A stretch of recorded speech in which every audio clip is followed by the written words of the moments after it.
It was 1 p.m. on a Tuesday. I was in my corner office, on the 70th floor of One Vanderbilt. The city lights below me. Finalizing a $500 million acquisition. My phone buzzed on the glass desk. A group text from my mother. Jennifer. I read it. Sarah. Your father and I have discussed it. After your disrespect at dinner, we've decided it's best if you're no longer part of this family. Don't come for Thanksgiving. We're done. The words were cold. Final. A second later. Another notification. My brother, Chris, had hearted the message. Have you ever been the black sheep who was secretly the one holding everything together? Let me know your story in the comments. I didn't cry. I didn't text back. I just stared at the message. The blue light of my data terminal, washing over my face. Done. A single, four-letter word to erase 29 years. I swiveled in my chair, away from the billion-dollar view of New York and toward my laptop. I opened it and logged into my private wealth portal with Morgan Stanley. My fingers were steady. The anger wasn't hot. It was cold. Clinical. This wasn't a family drama. This was accounting. I picked up my secure line and dialed David Chin, my private banker. It was 1:53 p.m. I knew I was waking him up. But David manages a portfolio with $15 billion in assets under management. He answers. His voice was thick with sleep, but instantly professional.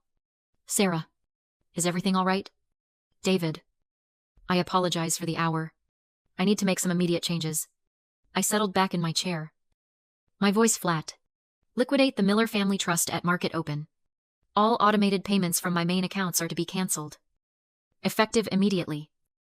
There was a pause. I could hear him tapping on a keyboard. Sarah. That's the trust for your family. The mortgage. The tuition. That's a significant move. Is there a problem? Just a change in investment strategy. David. Another pause. He understood the subtext. Of course. Sarah. I'll have it processed by the pre-market bell. It's done. Thank you. I hung up. I wasn't finished. I opened my personal finance dashboard. A complex web of payments I had built over 5 years. I clicked on the line item labeled Connecticut Mortgage, Miller Residence. Cancelled. The insurance policy covering their 2 cars. Cancelled. I logged into the Yale University payment portal. Christopher Miller. Law. Class of next year. A $70,000 tuition payment was scheduled for the 1st of the month. I clicked Cancel Scheduled Payment. Next. The monthly consulting retainer I paid to my father. Michaeler. A $10,000 transfer that let him pretend he was still a successful businessman. Cancelled. Finally. The authorized user credit line for my mother. Jennifer. Cancelled. I looked at the clock on my screen. 12:03 a. It took 12 minutes to sever every financial tie that bound me to them. I leaned back, and finally, for the first time, I took a deep breath. I didn't feel sadness. I didn't feel anger. I felt light. The burden was gone. I leaned back, the leather of my chair creaking in the silence of the 70th floor. I looked out at the New York skyline, a glittering web of light stretching into the dark. And finally, the why flooded in. Why had I let it go on this long? For 5 years.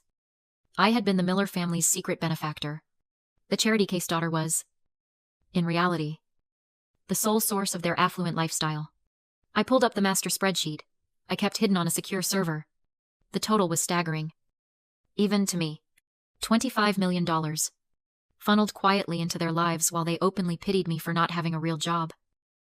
I paid off the mortgage on their sprawling suburban Connecticut home. I covered my father's investment losses from his failed consulting business. I funded my brother Chris's entire golden boy path, from his prep school to his Ivy League law degree at Yale. And what did I get in return? I got to drive my 2018 Subaru to Thanksgiving dinner at the house I paid for and listen to my father, Michael, lecture me across the dinner table. Sarah, you need to think about your future, he'd say, patting my hand. These little tech projects are fine, but you need a 401k. You need stability. Look at your brother. That is a sound investment.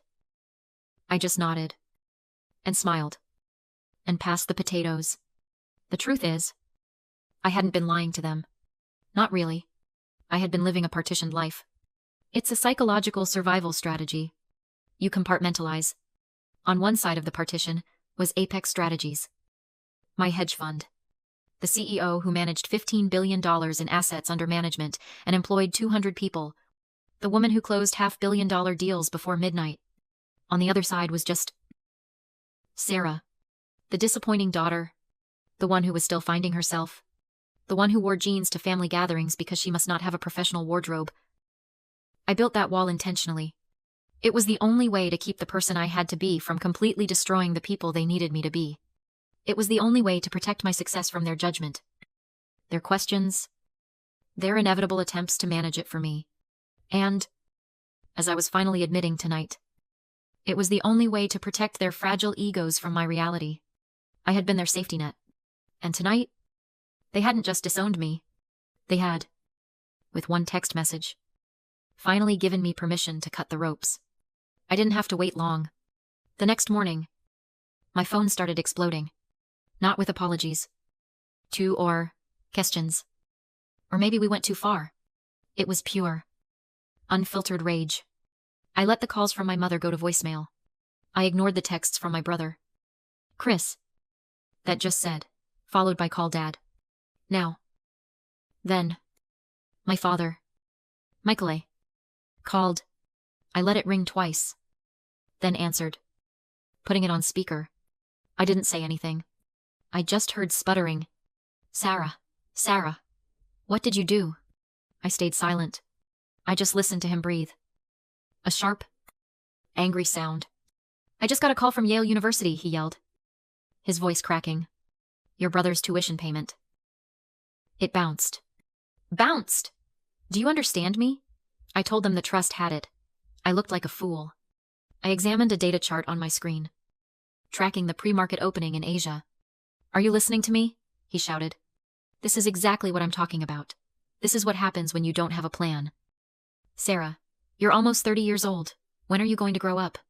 He was just getting warmed up. You can't just float around doing these little projects on your computer. You really need to start pulling your weight. You need to get a real job. A real job. Your mother and I, he said, his voice lowering into that familiar, condescending tone of disappointment. We can't carry you forever. Sarah, we can't carry you forever. The irony was so profound it was almost breathtaking.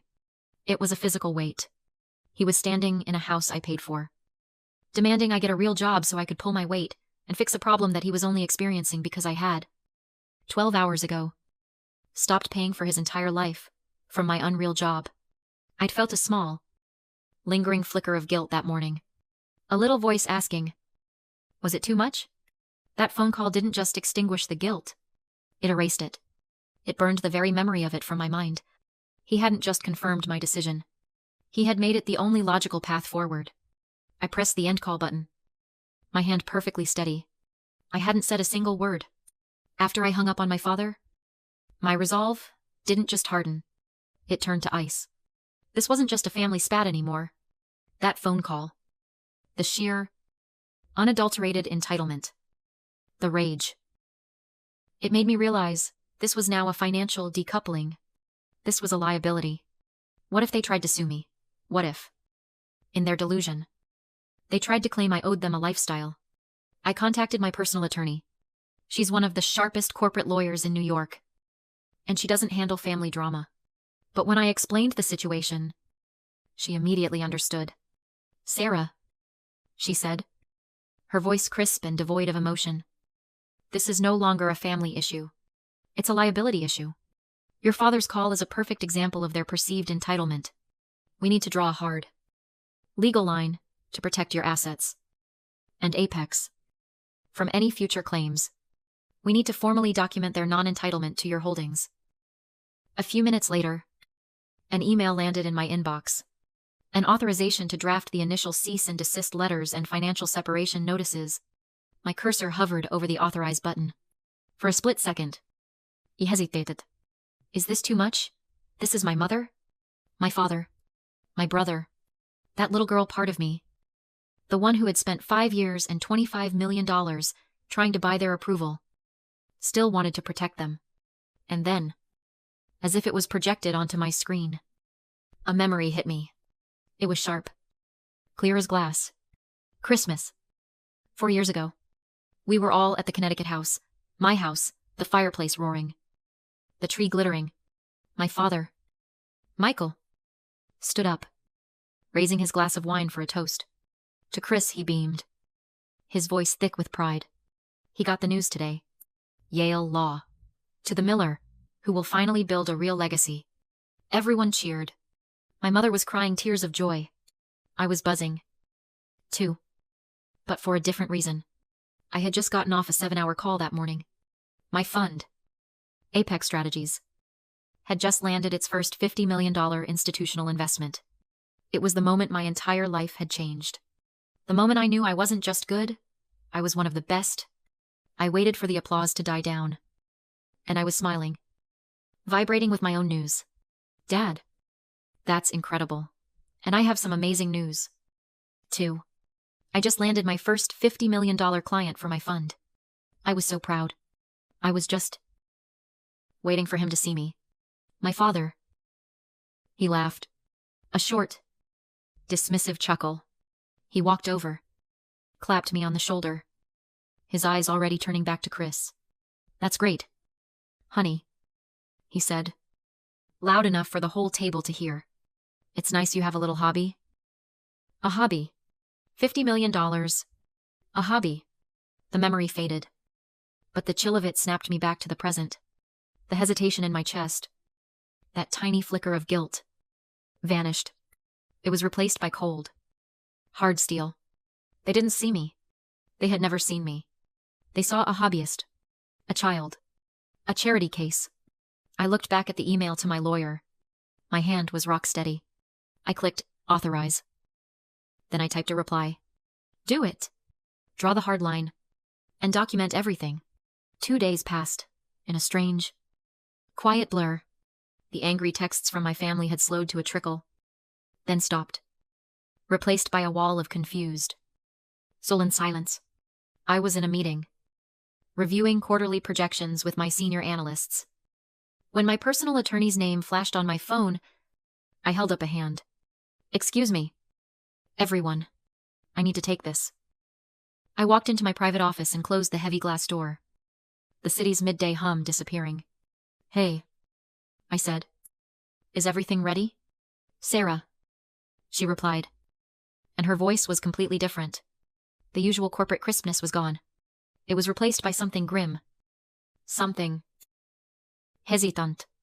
I'm glad I caught you. I'm reviewing the financials and the formation documents for the Miller Family Trust. The one you've been funding for the last 5 years? Okay, I said, waiting. You told me your father, Michael, lost $2.3 million in the 2008 crash. Correct. That's what precipitated the family's financial problems. Yes, I said, leaning against the window. That's what he's always told us. He said he was over-leveraged, and the market turned on him. It's the whole reason I stepped in. To rebuild the fund and give them security. My lawyer took a long salve. Slow breath. Sarah. He didn't lose that money.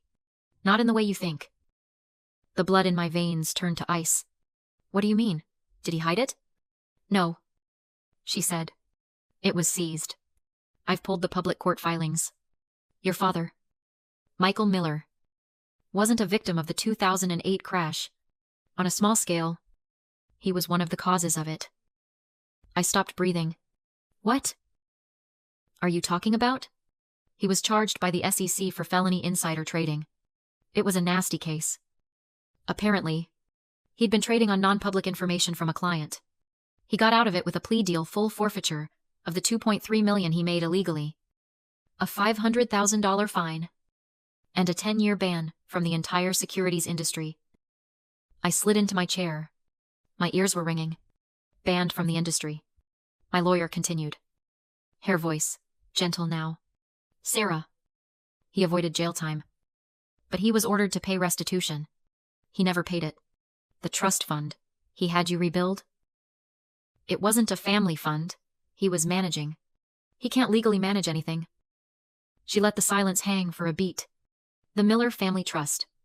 Sarah. It was the restitution fund. You've been unknowingly paying off his criminal plea bargain for 5 years. The phone felt like it weighed 1,000 pounds. I couldn't speak. All those dinners. All those lectures about sound investments and financial responsibility from a man who was a criminal. Banned from the industry. All his pride in rebuilding the family's wealth. It was all a lie. A sick, twisted, criminal lie. He hadn't just let me fund his lifestyle. He had used me. My money. My hobby. To pay for his crimes. The deception wasn't just about his ego anymore. It was about his freedom. The $25 million I had spent. It wasn't just generosity. It was restitution. I didn't just feel angry. I felt violated. This was infinitely darker than I could have ever imagined. That weekend. The silence broke. My doorbell rang. Not the intercom for the building, but the actual, physical doorbell to my private home. I lived in a 4,000 square foot historic brownstone in the West Village. A fact I'd hidden from my family. They thought I was renting a room in a shared apartment. I walked down the restored oak staircase and opened the door. It was my parents. Michael and Jennifer. They looked frantic. Their eyes wide and red. They didn't wait for an invitation. They barged past me into the foyer. Then stopped dead. They stared. They stared at the 14-foot ceilings. The restored marble. The art on the walls. The winding staircase that led up 3 more floors. What? What is this place, my mother?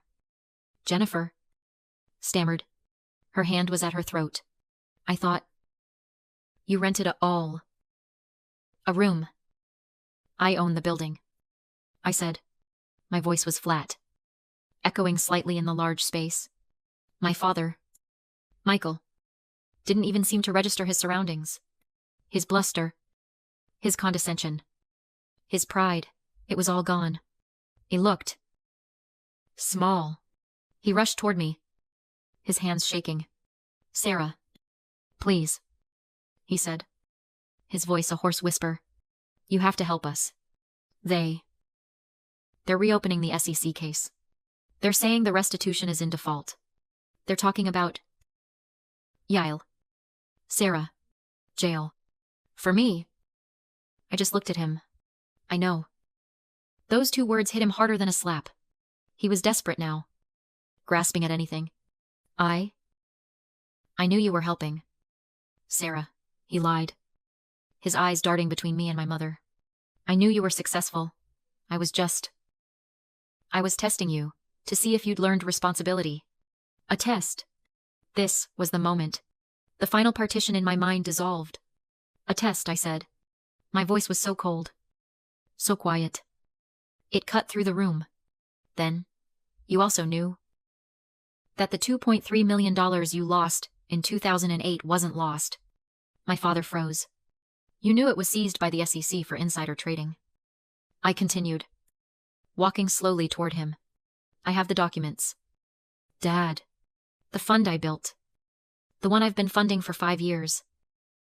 It wasn't a family trust. It was a restitution fund I've been unknowingly paying off for you. You didn't lose a trust fund last week. Dad. You defaulted on your criminal plea bargain. My mother's face went white. She let out a small, strangled sound and put her hand on the wall to steady herself. Michael. What is she talking about? My father. He just crumpled. The lies were too heavy. He couldn't hold them up anymore. The entire power dynamic of our family. The one built over 29 years of his pride and my silence. Shattered in that single, awful, quiet moment. The story ends 6 months later. I paid the final restitution. It was an anonymous wire transfer. Sent from my attorney's escrow account. A final, legal settlement. Not a gift. Not help. Just and accounting. My father avoided jail. But he and my mother lost everything else. The house in Connecticut. The cars. The lifestyle. They had to sell it all. I was in my office. Back in One Vanderbilt. The sun was rising over the city. I opened the complex, color-coded spreadsheet I had used to track my family's secret finances for 5 years. I looked at the grand total one last time. $25 million. Then I looked at the new balance. 0. I highlighted the file. And I hit delete. That night, for the first time I can remember, I went home and I slept through till morning. No guilt. No partition. Just peace.